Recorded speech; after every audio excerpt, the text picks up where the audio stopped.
Good afternoon, everyone. It gives me great pleasure to introduce State Representative Harold Mitchell. Yesterday, I had the privilege and honor of having lunch with the state rep yesterday, along with other colleagues. We hosted a special lunch for when they first got in, and we had an opportunity to just talk about some of the many things he has challenged. And I'm telling you, I was in such awe. I wrote on every piece of paper that I could. I mean, we waited there for lunch, but he has accomplished so many great things, and so many things that we see that we can do here in Wilmington, Delaware. As you know, of the many environmental issues and the toxic environment that we have here, and the fact that this was, and I hope that someone has already said it, I'd like to say it again, that it's my understanding that this is the first time in the state of, in the EPA region, that has been such a community collective conversation about environmental justice. So all of us together really want to give Michelle a round of applause for her persistence.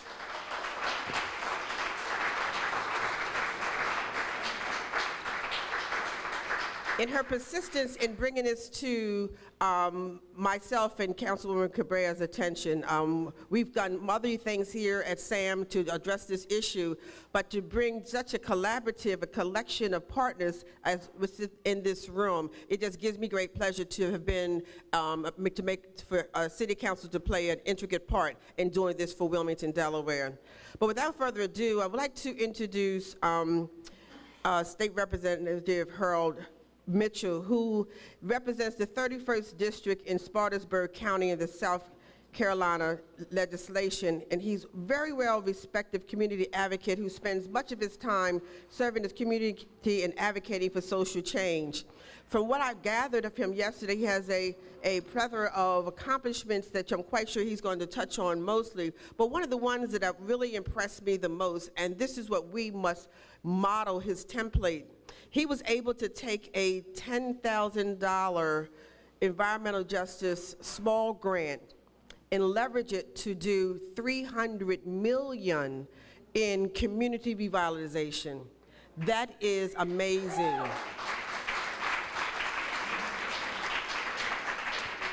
I mean, I think out of all the things that I could read here, and I won't bore you with that, because I'm quite sure he's going to show you how he did it, that was just astounding to me, and he is definitely someone that I would definitely study those who are successful. Let's listen and learn, ladies and gentlemen, about how this amazing gentleman was able to make such great strides in communities that are suffering from environmental justice. So without further ado, I would like to present to you State Representative Harold Mitchell.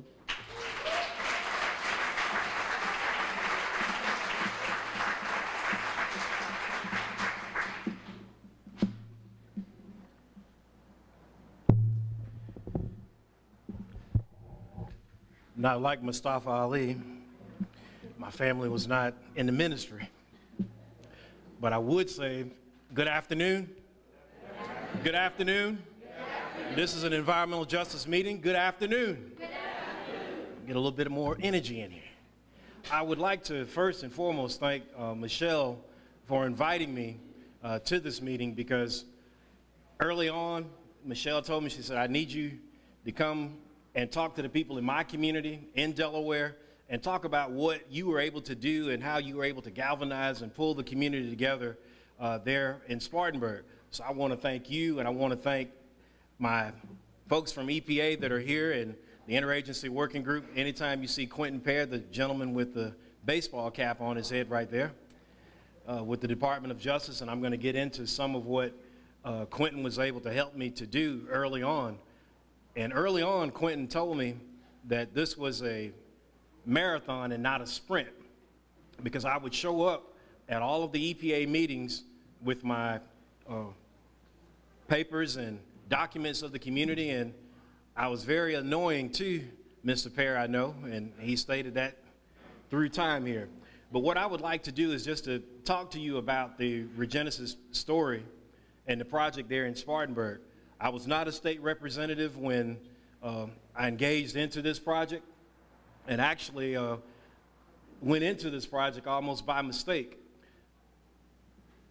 See, I grew up right across the street from a fertilizer facility, which was the largest fertilizer producer in the country. And in the backyard was the municipal landfill.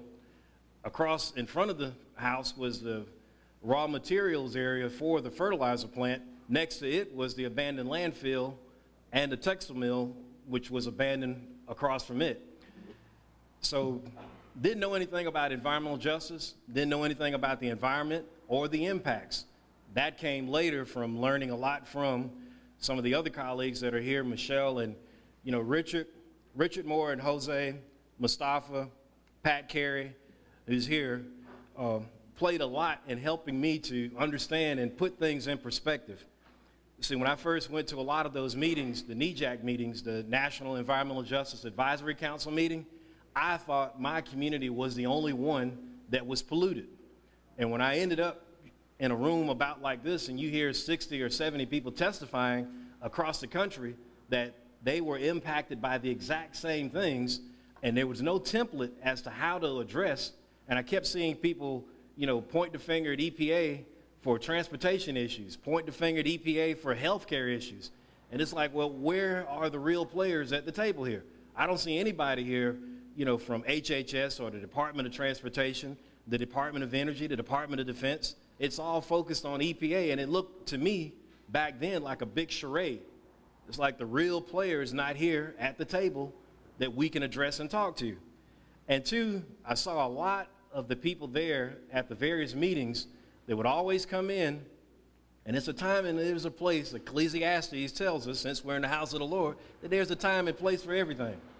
And what I saw at most of those meetings, and I'll go back to starting with my story, is that I didn't have time. See, for about 9 months, I was passing blood, throwing up blood. The doctors could never determine exactly what was going on with me. And a lot of people came to my parents' house basically looking at myself as if they were going to a visitation. And I didn't have time to do some of the things that a lot of people do. It was just the fact that it was like borrowing time. And the first time that I was able to step out, I went to a funeral with my father, and the minister said, a lot of great things about this decorated veteran. But he said, I bet you by next week, you'll forget everything I've said about this man. So leaving from that funeral service, I was wondering, it's like, man, what kind of an impact have I made? Would it take, 2 minutes or a day for you to forget what was said compared to what was commented on this gentleman? So during that time, that night, there was Bishop T.D. Jakes was on TV, and he was talking about his, the stewardship, and that's where the name Regenesis came from. His title of his sermon wasn't Regenesis, but he was talking about stewardship. All the things that we talk about that we're responsible for, he ran down a list of about 15 or 20 items. And then he said, if we could just go back and regenesis the moment, because we were in charge of everything that we're discussing and talking about as far as the impacts in our community, social justice, economic justice, environmental justice, and that's where the name came from, Regenesis. Could you go, Miss? And I'm just going to run through, because this is a very long, if you can hit me one more, because see, the EPA came up with these collaborative problem-solving models. Next, please. This is where I want to start. This is the fertilizer facility that I grew up in front of right here. And the slide that's at the bottom right-hand corner, you can barely see, but that's where the house that I grew up in, the raw materials area, was right in front of the facility. And I'm going to go through this to kind of paint a picture of the distrust and the anger that the people had within the community. Now, in front of that facility, that's where the raw materials area was. And my sister, who died of sepsis onphilitis, I could never agree with my parents about her death. You know, they would kind of go through telling me how she died, but I never believed what they were telling me. They didn't even know themselves. But during the time after Bishop Jakes that night talked about the environment and how we were responsible, that was the first time I had ever heard anybody say, who was responsible. And that night, it was kind of like one of those, college days or days when you've indulged a lot in alcohol and you're around the commode and you're praying, please, Lord, if you could just move this away from me. I was like that night. It was kind of like, well, if I could just get another chance, Lord, just one more chance. And the next thing you know, it was like the next week, I was up for the first time out front looking at the facility, and you could see the people that were going in because it's a dead-end street. See the people that were going in, trafficking, the drugs at this facility. And I thought about it, my grandmother, who she was 103 when she passed, that was her house. She was diagnosed at 102 with breast cancer. If it wasn't for that, she probably would still be here, but she just kept saying, you start at your front door. She's like, start at the front door. Don't go down the street. Start at your front door. And at the front door was this facility. So I decided to go to our local environmental office, and I was given the files by mistake on this facility. I knew nothing about FOIA and Freedom of Information. I went in to question why was it that kids can walk in and out of this facility that had been abandoned for about 10 years. And when I went in, they gave me the files, and I tried to pretend like I knew what I was doing.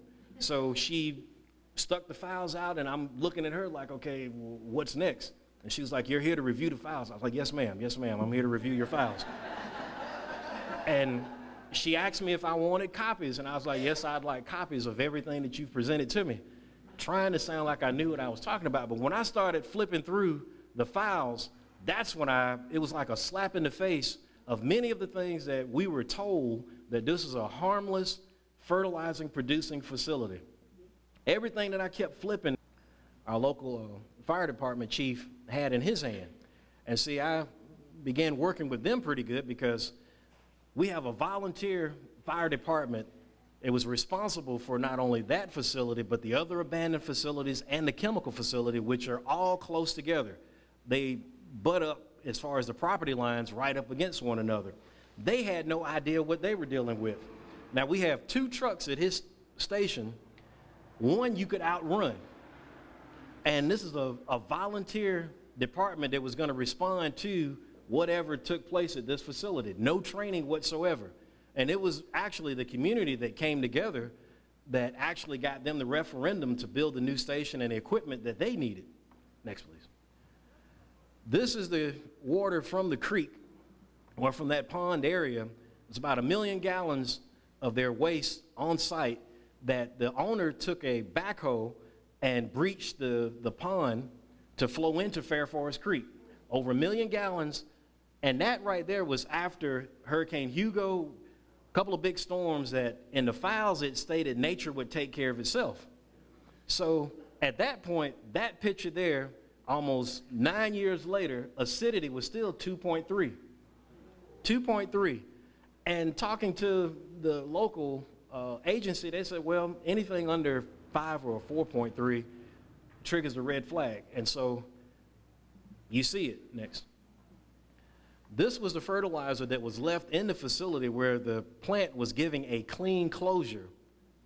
The 48 tons of superphosphate, ammonium nitrate fertilizer with 2 underground storage tanks of the 90 gallons of fuel oil that was there. None of the hydrants were working at the facility, and all the transformers were still live at the facility. And it's like if in the back corner where this door behind me, where I'm standing to that door was covered in kudzu. Dried up kudzu is worse than paper when you burn.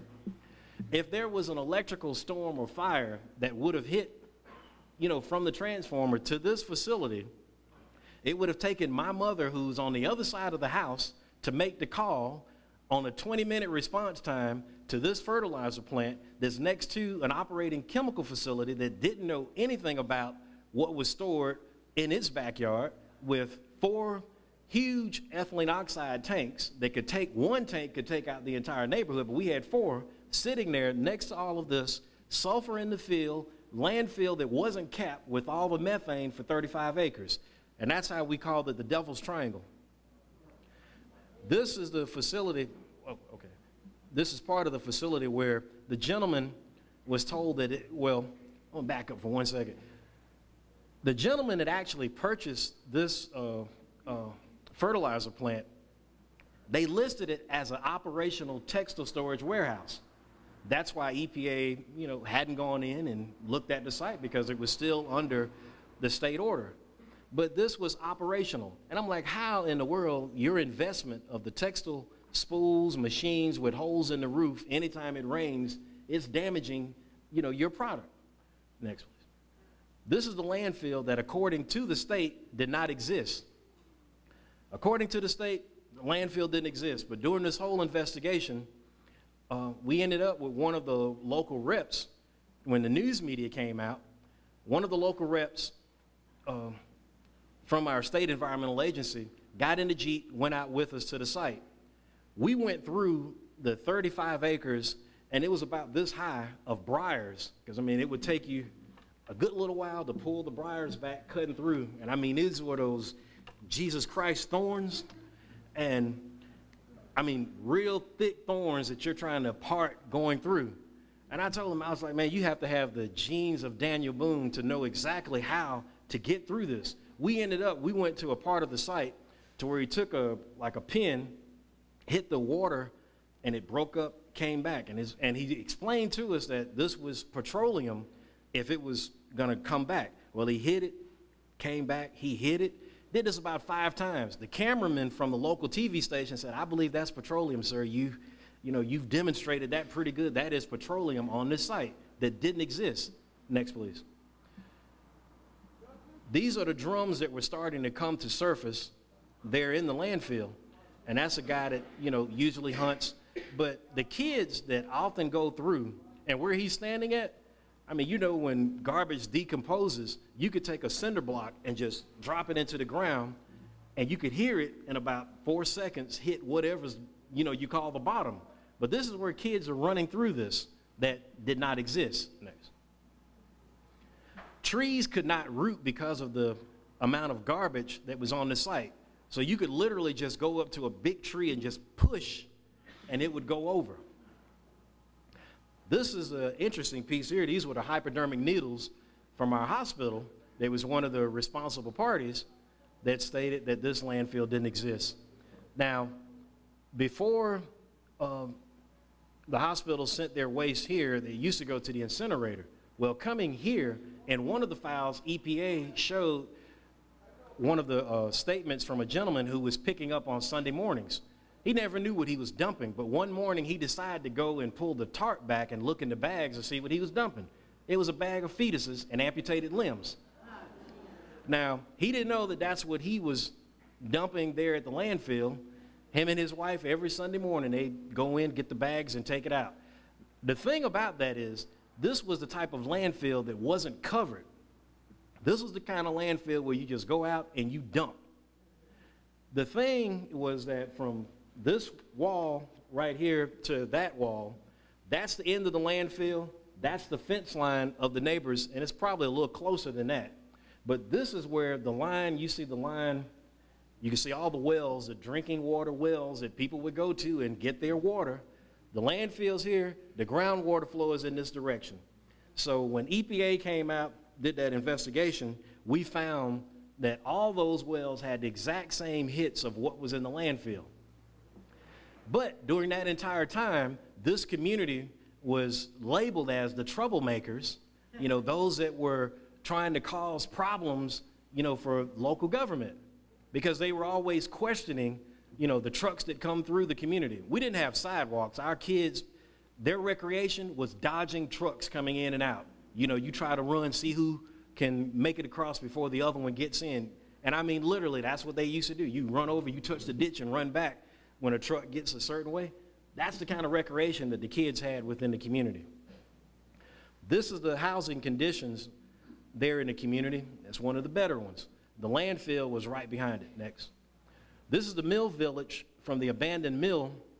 And the second house on this left-hand side, next door to it, and the one across the street, the wannabe, little gangsters, you can find, the shot, the AK-47 shells, because the mill was right down at the bottom of the hill here in the mill village. There were about 28 of those mill homes that were there. And we were able to, with the organization, and that was the thing, I mean, once I identified these things, it was a thing of pulling the mill village, which was predominantly white, the people that worked at the fertilizer plant, which were predominantly black, and across the creek, we had those that thought that they had made it, that were school teachers and worked at the hospital system. No one had ever talked to the other until we had one community meeting. And in that one meeting, we found out that there were people that were told, one out of, because we had a couple of folks with the disfigurements, this one lady, her nose was, you know, turned to the side. Another one looked like it was jammed up because of the cartilage. And she was told that 1 out of 100 or 1 out of 500 people would have what she has. The thing was, she lived across the street from this lady. And the people that were in the room found and heard that my doctor told me that.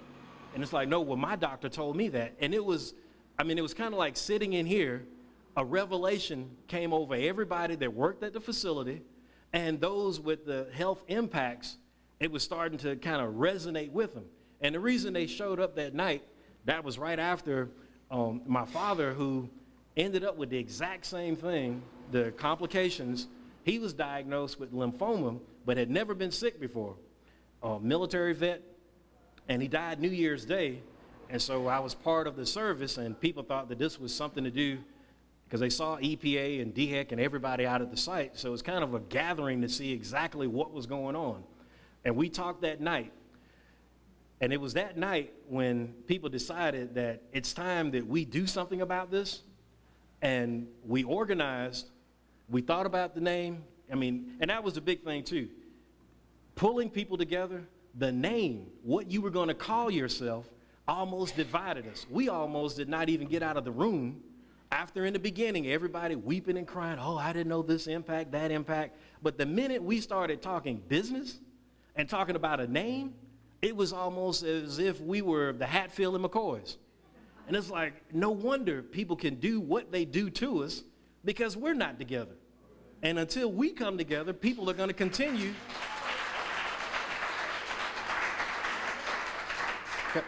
Okay, because one of the things the mill owner told me there at that textile mill, he shared with me that they call this thing called lint heads.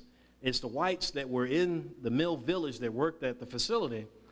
The mill owner said, all right, the lint heads that were, because he was trying to give me the little history. He's like, we have these lint heads that are working, but they're uneducated, and they're, you know, everything's provided for you right there as far as the store, the medical, you name it. So the livable community concept, you know, smart growth, everything's right there in that village. But he told me the reason that keeping people ignorant so that they wouldn't know what to challenge. And as he began explaining that process of how they ran the mills and making sure that people didn't know their rights, the pure, simple sense of ignorance, and it's like, well, I mean, that's what we have today. People don't know, uneducated, and you accept anything because you don't know what the reality is. And when he said that, I asked him, I was like, well, what about the African Americans here in the community? And he just looked at me and laughed because he said that didn't matter.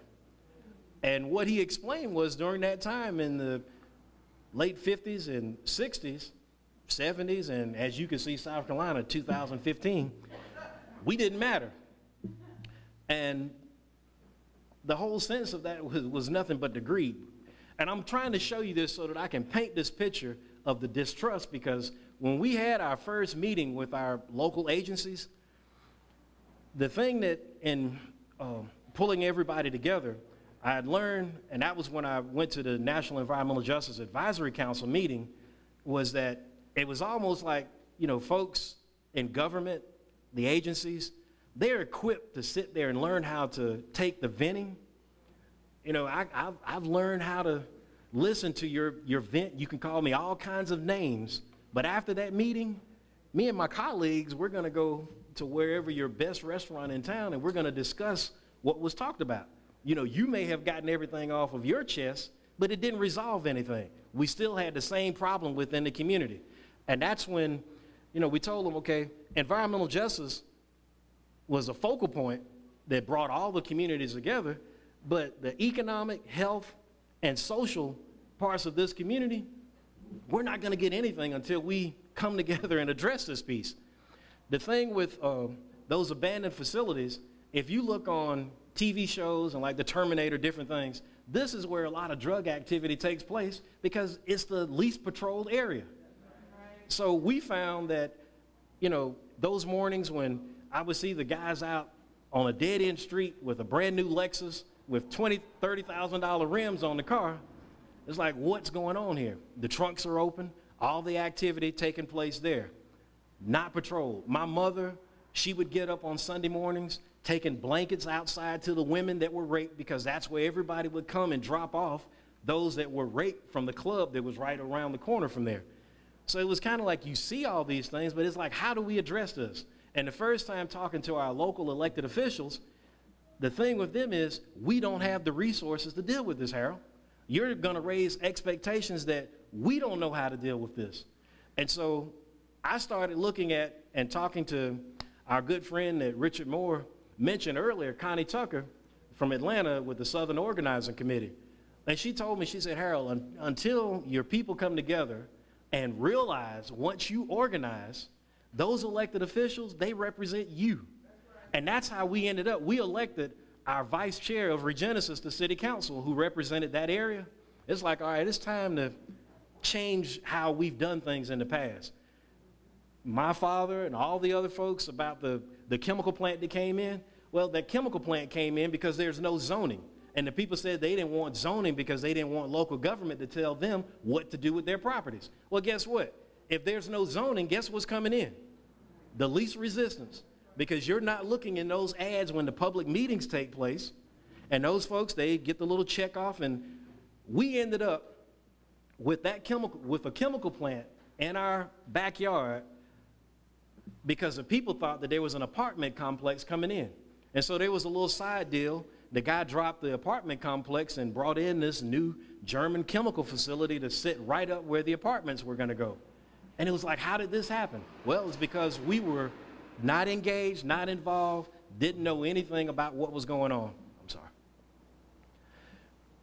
Well, these were the issues that after pulling everybody together in the community that we saw the poor housing conditions, the lack of green space, recreational.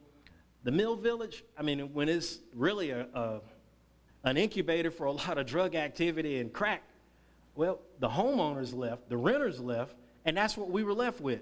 And so after President Clinton signed that executive order, next.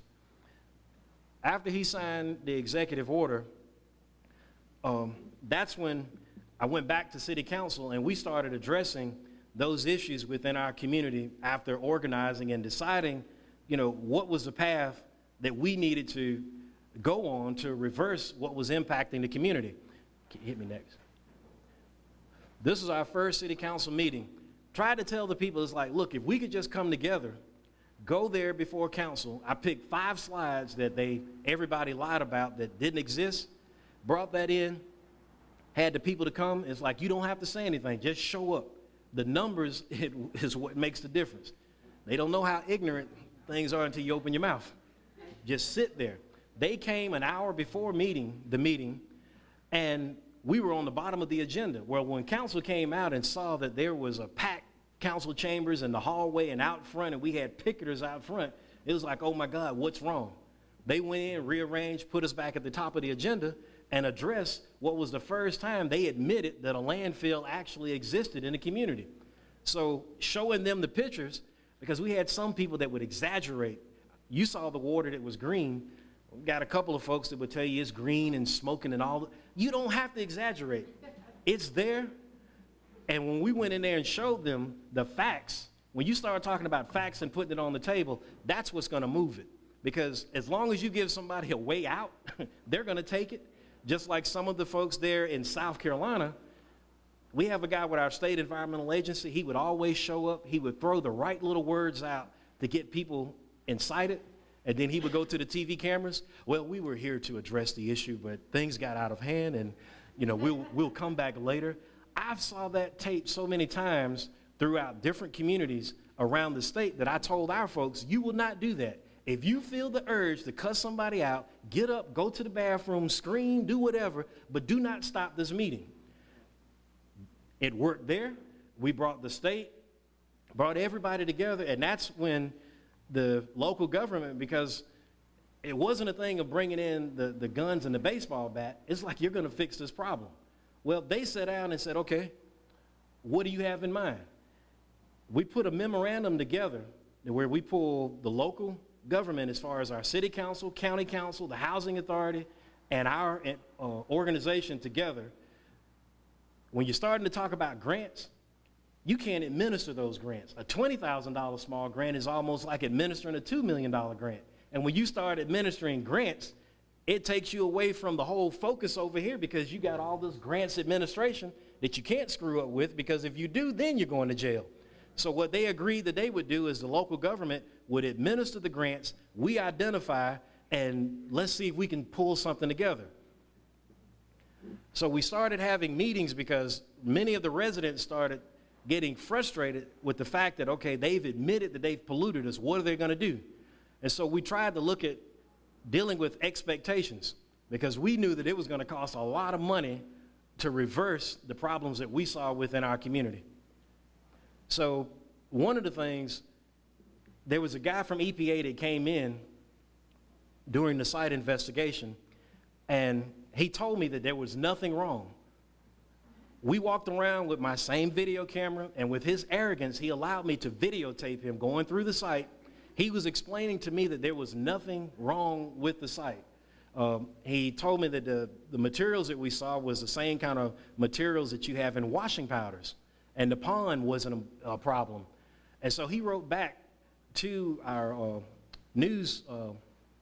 to the newscaster, and told the newscaster that there was nothing there. Harold's trying to make something out of nothing. He's going to recommend that this goes back to the state, and the state would take control of the situation. Well, in high school, my center, because I was a quarterback, was the chief of staff for Senator Hollings. I wrote a one-pager to him and explained to him what was going on. Well, the senator asked for an investigation of the site. We found out that there was 72 contaminants that was identified. 35 of those were 5 times above the maximum contamination level. And that's how things got started. Right after that, the senator said, okay, you've got everybody's attention. What are you going to do? I'm pretty sure you want to do more than just clean up that site. And thinking about it, at that time, urban renewal had taken away about 75 black-owned businesses within the community. And I measured it out, and from one end of starting with the facilities to the other was about the same distance. And I asked the senator, I was like, well, what's out there that we could utilize to rebuild this community? And that's when we started having the meetings with EPA, talking about some of the initiatives, the Brownsville's redevelopment initiatives. And we started having these meetings with residents, starting to get them to look at visioning within the community. Going to the next. And keep going. Okay, we started that charrette process. Next. All of our, this is the one on the top, we started with our local agencies. That was the signing, because I wanted to make sure we did everything where people could see and document, because at the beginning of this, I failed to tell you, my not knowing anything, I got a visit from a gentleman from the South Carolina militia one night that told me, before contacting anybody at EPA, he's like, waste is big business in South Carolina. And if you're not willing to go all the way through, I suggest that you step away and step back. You don't know what you're dealing with. This man told me exactly how I was traveling back and forth to my parents' house. He knew everything that I was doing. And then he pulled back and pulled out a 9mm. And I'm like, okay, you're going to give me all this information, and now you're going to shoot me. And so he said, no, you need to get a concealed weapons permit. And I suggest that you travel with your weapon. He's like, you don't know what you're dealing with here. And that's when everything started opening up, because we didn't have a church, an NAACP, an urban league. There was nobody to go to. And it was until our community pulled together that we were actually able to start getting some results. I'm going to race through. But this is the important piece right here. Once when we identified, as far as with our stakeholders, and start looking at the issues within the community, our environmental, the transportation, the housing, economic development, public safety, health, That's when the interagency working group came in, and Quentin Perry with the Justice Department, and I asked Quentin, it's like, you know, the president signed this executive order, but what does that mean to the other agencies? And I put teeth into that executive order that really didn't exist, bluffing our local government that they had to do these things. And so we looked at like our Weed and Seed initiative through the Justice Department, but it was only because of networking with Richard Moore that Richard told me in Texas, you better watch that Weed and Seed because it's really a subsidy for local law enforcement to subsidize their budget. And lo and behold, our local police chief was about to do that exact same thing with our grant funds. But if it had not been for Richard forewarning me of this, I would not have known. So we had a plan that trumped his, and we were able to deal with that crime aspect of building those neighborhood group meetings that law enforcement and local government, they would meet monthly to give them information that they needed. Keep going. You just keep going. Keep going. Okay, this was the $20,000 grant that we received in the beginning in May. And we set that meeting up with all of our local partners and regional. And that's another thing. You can't leave the regions out. It's a thing about how some folks in Washington will have an idea to say that, hey, this initiative is going to take care of A, B, and C. But somehow when it gets down to the region and then it gets down to the state, what excitement, enthusiasm that was introduced on an initiative here lost its focus by the time it got to the local level. So we wanted to make sure that we kept everybody in the same room so everybody would have the same level of enthusiasm and understanding where those dollars were supposed to go. The next month, well, in August, that's when we came back and had that meeting, and Charles Lee and Quentin and everybody came in. We brought the interagency working group in to parallel with our plans that we had within the community, and we had them to tell us what were the grants, what were the initiatives that we could pull into our community. And the next month, we started writing those exact same things. Our goals, we had the community, the local government, and the feds. Everybody came up with ideas. We went back and saw that we had the exact same housing goals, but we just said things differently. We saw the local government had the exact same thing. Everybody was saying the exact same thing, but we weren't together.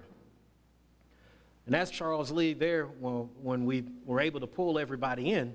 But once we were able to identify, we saw the biggest piece was building that organization. The federal government can't tell you how to organize your community. You know who the leaders are within your community.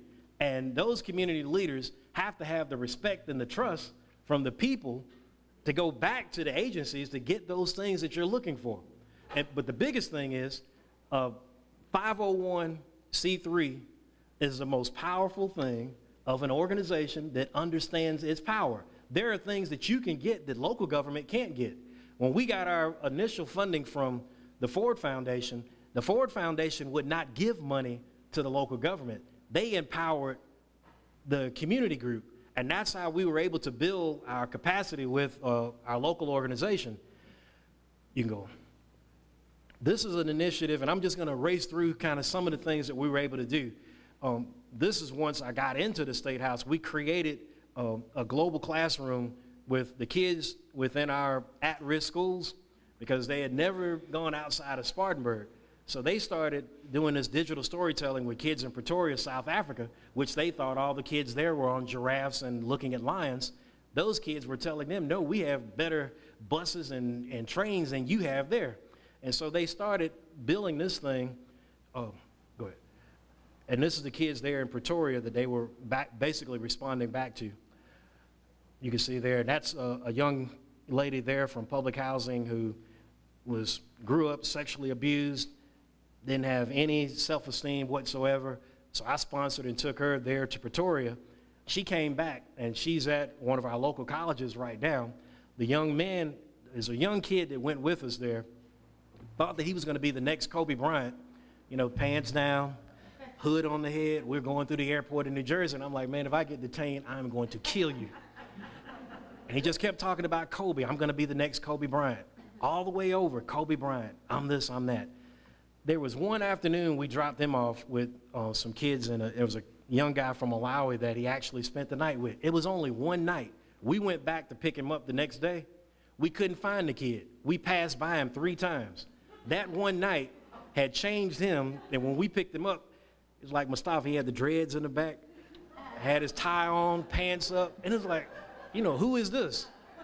He got in the van and started talking about his skills in math and how he was going to use his basketball skills because his mom's a single parent and she doesn't make much, and I know I can get a scholarship to blah, blah. He laid the whole thing out, and this was just one night of exposure. And that's the thing, when we got back, it was like, man, if our kids had exposure, not only the kids, but the adults. If a kid can do that in one night, what would adults do if they understand the resources that are at their fingertips?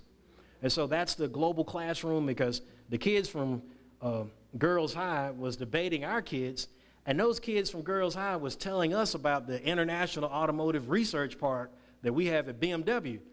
Our kids didn't even know anything about it. They were more interested in American Idol. You know, what is Beyonce doing? Do you get to see any of that over there? And they were like, wait a minute. Because one of the little girls from the Sudan told a group of our students, is like, I love your enthusiasm. When I come there, I'm going to look for you to work for me in my facility, in my company, that really struck a nerve with our students. It's like the nerve of her. She's going to come here and we're going to work for her. And they got back and got more engaged with, you know, our professors. And that's where a group of the kids from Germany and South Africa mixed with our kids. That was one of the sites that we had cleaned up. And they started learning about the gold mines there in South Africa, the water quality, along with what we were being impacted with. Keep going. I'm trying to race through. Give me just a sec. This is the project area. That green swath that's in the middle right there, because it's 2 Superfund sites, 5, 6 brownfield sites. Anyway, because of that lack of access, we had a situation where there was a lady and her kids were burned up in a trailer fire because the fire department couldn't get in. One way in, one way out. And so out of that, got an earmark from Senator Hollings to do an alternate access roadway. But we created this emergency preparedness drill with our local emergency officials, because they didn't even know that there wasn't an alternate access route to get in. Because if there was this big fire that had taken place at the chemical facility, they would not have been able to get in. They didn't know it. They didn't know when they were talking about shelter in place or people that they would have to reach. When they went through, I'm like, well, what are you going to do about this house here? Well, we're going to get them and we'll go through with the loud horn and they'll know to get out. I'm like, she's confined. She hasn't been up in 10 years. And the light bulb went off. It's like, oh my God, we better reassess this community, especially living right here next to this facility. And so that's one of the alternate accesses with our Hope 6 grant for scattered site development that we did there within the community. This is our recreational facility. It's a green facility, and the Carolina Panthers got funding from them to do a multi-purpose field. And on the other side, Marcus Lattimore, who played with Carolina and San Francisco, built this environmentally friendly playground. And where the picture I took in the Mill Village, that was right behind me. So before that, that would not have come in as an investment. And this is our, talking about healthcare, and I'm gonna try to race through because I know my time is up, but Michelle's not with her cards. Our healthcare facility, and talking about using college students, this is the big deal. Those grants that are out there through the region, they're only 10 or 15. You look at how many states that are competing for the same pots of money, you're not gonna get that money all the time. But when you look at the colleges and universities, through the NEJAC, the National Environmental Justice Advisory Council meeting, Grover Hankins was there at Texas Southern, was able to get Grover to bring the students from Texas Southern to Spartanburg, and they did the actual health assessment because nobody believed ATSDR's health assessments where they said at the fence line, you know, the pollution in the air stopped right when they got to the end of the fence line. So we were able to bring those students in. They came in, did the assessment. The data that they collected was the data that we used for our community health center grant, and that was the top grant award that we received. And then we ended up now with, we have 7 community health centers within our community. We have a mobile unit. We're in charge of the state's migrant health for the upstate because of the migrant farm workers. But this facility, if you can go back one, still even getting that, our local health department, we were trying to figure out why kids were not in school, the young kids. Well, found out access to health, these kids were not in school because of oral problems. You can't sit in school with a toothache. We found pediatric Medicaid dentistry, which we brought in, and for the first 8 weeks, they were slammed from the beginning to the end of the day. And a year later, we went back and looked at the data, and it was completely opposite. But this facility right here, we were able to use the students from Howard University because once again, even though you've created a vehicle for change, you still have folks that are trying to sabotage. Our local health department basically shut off all the realtors in the area for us to find a facility to go into. So we ended up with that little office up at the top. We had to be operational in 2.5 months. And you should have seen it before on that. And that was kind of like a setup for failure.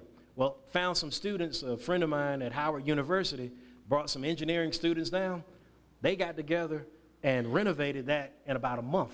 We were ready in a month's time, and Senator Hollins came in with the grand opening, and we were able to get that open. And then that's when the hospital system found out that a federally qualified center is like the safety net for hospitals of keeping people out of the emergency room. And at the same time, that preventive care that people are needing, the screenings, there are so many people that we found in our community that having the prostate, colorectal, the screenings that have taken place.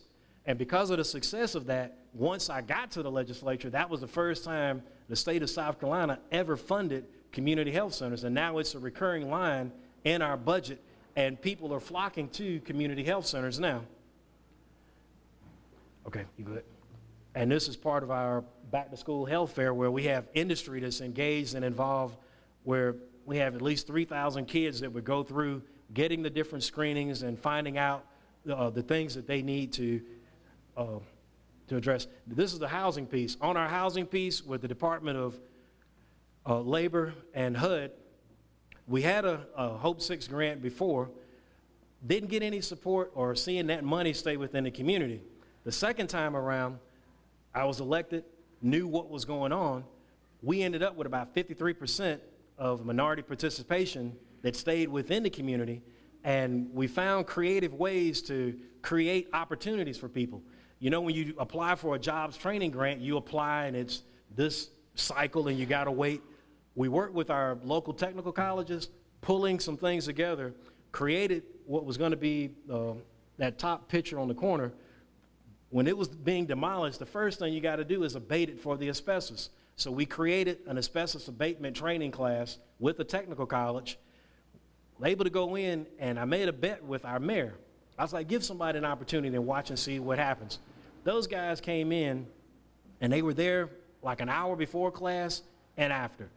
After they graduated out of there, a couple of them went to the Pentagon with the company to do asbestos abatement work at the Pentagon. The others went to Katrina, and there was one young lady that actually went back and got her heavy equipment training, and it was a heavy equipment and another training that she received, but the house up there on the corner, that's hers. Now, she was one before this, had never worked before in public housing with 3 kids. What happened with the other girls there in public housing, it was like, if she can do it, I can do it. And that was like a rippling effect that we had with those training classes, because it came back and it was like, what else can we do? How can we mobilize and strategize on what we see that we're doing? So we knew that we had to build, next please, build the houses and the foundation. So I took 2 homeless shelters. One had a whole lot of homeless veterans there. So we took them, went through this brick mason class, and they actually laid the foundations for the homes within the community. Good. And so this one on the left, I mean on the right-hand side, that's one of the units that President Clinton went into. That one, that was the first time he actually saw a completed Hope 6 site. And we were able to look at bringing Eleanor Bacon, who he didn't know, but she was in his administration, ran Hope 6. We brought her in, she wrote the grant, and that was the top Hope 6 award. But since then, right across the street, we're developing right now we've taken this concept of using craftsman-style homes, making them affordable, but making it look like something that you would see, you know, down there. I don't know about your pricing here, but like the $200,000-$300,000 homes, it looks just like that the people are able to design themselves. But the thing is, we're using the radiant barrier that you spray in the attic. The same thing they use on a space shuttle to keep it cool coming in. These panels, if you put on, say like this building, you couldn't use your cell phone in here. So they came back with another technology that you spray on, sprayed it, it reduces the attic temperature by 45%, which is going to cool the inside of your home. And we have the results of the pilots that we first constructed those homes. The 100-degree temperature this summer, the 2-story, 1,600 square foot home, the guy didn't spend more than $79 that month on his power bill. Another family of 5, averaging in their apartment $450 to $500, he didn't spend more than $130. Wanted to make this where not only could they afford the homes, but they can afford their utility bills.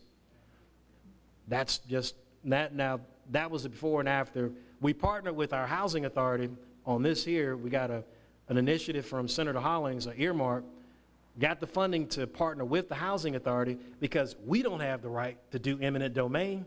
And this is where it was trying to tell most of the people in the beginning, the people that you're talking about running from the table, we're going to need them down the road. We couldn't do that eminent domain of getting rid of properties that were purchased by people out of state, investors. So we were able to work with them and the local government to expedite the process to get control of 28 mill villages, which we came back and built what the seniors said they wanted. They wanted detached senior housing next. There, that would give them an opportunity to grow their flowers, grow their plants, you know, a sense of home. And so we were able to get that, but next. And this is the one piece, and when I heard someone talking earlier about the food deserts, in that weed and seed grant, we couldn't get any commercial development in our community because of perception of crime. We wrote that grant with the weed and seed. We found out that we didn't have enough crime. We had to expand the boundaries and borrow some crime to qualify for the grant. Because of what was told to us that you couldn't get, you know, the fast food, you couldn't get this, that, and the other. It's like, what do you mean? All the crime. So we got a couple of public housing complexes pulled in, got the grant, and we were able to build this plaza, which has, for the first time, we never had a banking facility on that side of town. That's the only one that hadn't been robbed. All the others, downtown, east side, west side, constantly robbed. This one hadn't been robbed. And the Save-A-Lot, City Trends, those are the top producing stores in the entire region that they said would not be supported. So other development has followed behind that, but we couldn't get them in because we didn't have enough rooftops in the area. When they do their economic impact study, oh, they can come up with the excuses now. But if you have a line on a street of 24 houses and there are only 4 occupied, that's not going to push anybody for an economic impact study that's going to support that investment. So we left all of that on the back end after we were able to put in 500 new homes, the apartment complex here. Then we were able to go back. You take the excuses off the table. The biggest excuse that you can give someone is first stepping away from the table and giving them an out. We went with the proof and the facts, and that's what we were able to get. But this is our construction, one of the construction trade classes. I had a gentleman that tell me one time he came in because we were about to go through, and he cussed me out for about 2 hours about opportunity. I don't have any opportunity. I'm trying to make my child support payments. Got him into the class, and we were working hands-on. The second day of work, they couldn't find him. They called me. I called him. He's telling me now, he's in a construction trade class, building houses. He tells me the next day, after the first day of half work, that it's too hot outside. And I'm like, too hot outside? It's like, where do you think you were going to build houses? But that went back to tell people in the community that were getting on the local government about you're not making opportunities available for people within the community. You don't know what's on the other side of the things that are said, because even with minority participation, I got at one group for not hiring any of the electricians.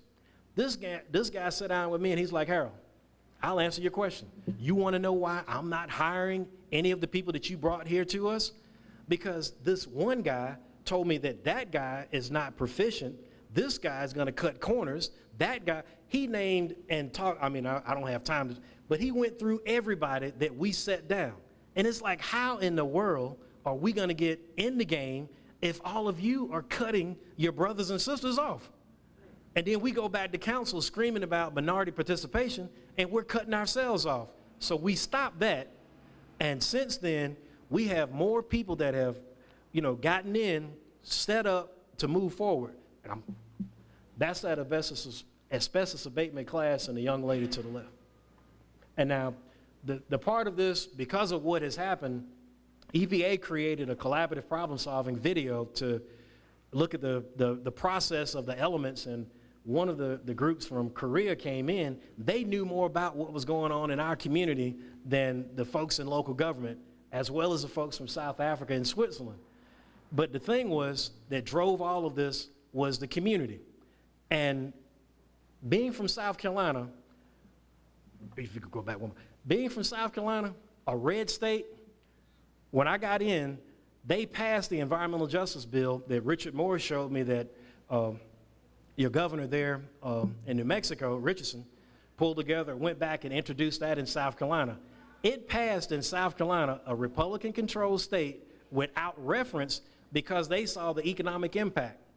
Now, when I pulled our state environmental agencies together, everybody said the exact same thing that I saw on the federal level. Our housing, what do we have to do with this? We don't, I mean, it was total resistance until I looked at their mission. I looked at their mission and I'm like, this is exactly what the people are looking for. Then they got engaged, got involved. From there, from a policy standpoint, we were able to deal with the tax credits, all sorts of things to help people in local government and the communities to rebuild. And that's been kind of like a trickling effect with, from a policy standpoint. But our organization, we didn't have any scholars. These were ordinary people who wanted to take care of their yards, their livelihood, that were able to sit down, and we ended up with the first voluntary cleanup on a hazardous waste site, petroleum cleanup, that we're turning that into a public golf course. And I didn't like that idea at first, but Tiger Woods and Walter Payton's brother, who worked at Jackson State, said, do you know how many HBCUs that are giving out scholarships, that 96% of the HBCUs, their scholarships are going to white kids because the black kids have never stepped onto a green before. They don't even know what a club looks like. If you can swing halfway, you'll get a 4-year scholarship.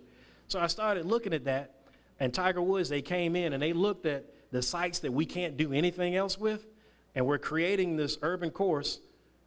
That was the landfill that you saw earlier with the tree falling over, and that's the fertilizer plant next to it.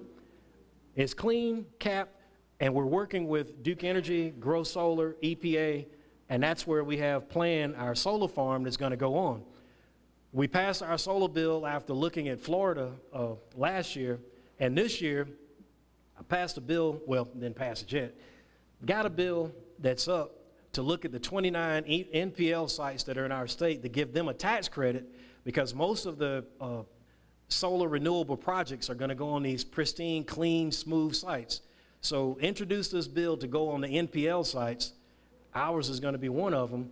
And this is a bill that I know probably some of you saw Senator Pinckney in Florida, I mean in Charleston, that he was a part of my structure in that bill in the Senate. So when we go back in January, they're going to unveil his portrait and introduce the final piece of this bill to get it read across and passed. And then we're going to implement the solar farm on this site. Down the fertilizer plant site is where we've had the urban course, but we have a group from BMW and IBM. That's where we're creating our STEM school, and it's going to be the Tiger Woods Advanced Manufacturing Learning Center, because when you look at textiles and you talk about manufacturing, kids don't want to hear anything about manufacturing in mills, but manufacturing is where BMW, Boeing, all of the companies that are there now, robotics, automation, and this is what we're going to be teaching with the 3D printing, but because it's set on that former textile mill site that was fed by the dam, the power, the concept is going to be a hydro turbines is what they're actually going to be learning how to build, and this is the group Bridge Tech from Greenville that's already proven what they've been able to do there. So we're implementing that into our project with our local schools. We have First Tee that's already engaged, but there's a lot that we still have that's going on with the university of trying to pull a leverage report, because the big thing, I heard somebody say that you're starting, the thing you have to do is archive what's going on, because people will change your story and tell you how things came together and because you have to have this as a template to pass on to the next community. That was one of the things when we passed that environmental justice bill of creating the pilots in South Carolina. We used 4 different areas in South Carolina that now people are starting to see, can we replicate or have another Regenesis success story in South Carolina like we have in Spartanburg. So I know I've taken way beyond the time, but I was trying to paint a picture for you of the distrust, the anger, to where now we have our community meetings inside that chemical facility. Didn't get to go into that one, but the meetings that are taking place there are mind-boggling.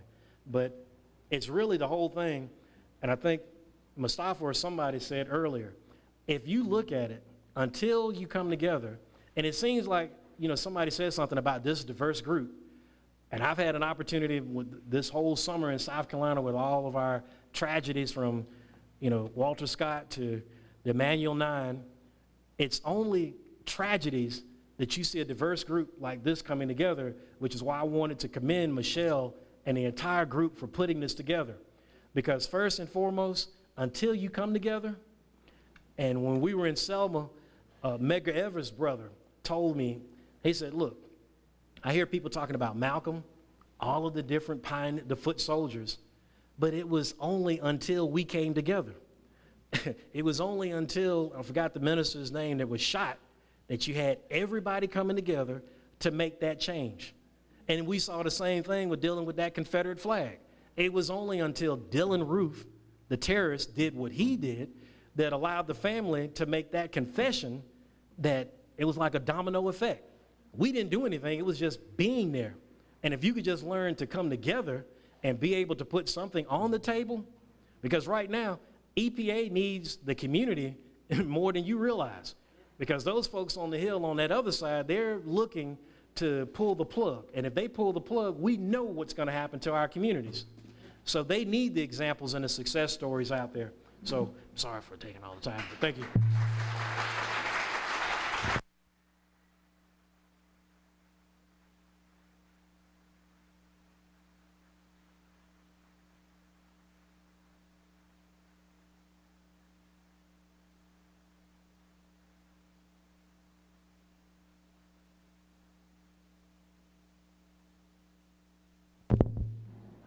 I almost lied. There was one other thing I do want to mention with Quentin Perry. Because of that weed and seed grant and a lot of the crime and the incubators that we saw in the community, we had a problem with trafficking young girls as prostitutes from Atlanta to there. And because of that, I'm a member of the Clinton Global Initiative, and we saw that South Carolina was a pipeline for human trafficking, which was able to get that bill passed. And it's just, when you create a vehicle for people to want to get involved in, you'd be surprised some of the adversaries and the main people that were causing us the problems are now some of the biggest supporters that we have there within our community. So it's really how you package. It is frustrating, and that's why I'm glad we have the ministers. You have to do a whole lot of praying, but you have to look at the end goal of what you want to achieve. So I'm going to leave you with that, Ms. Marva.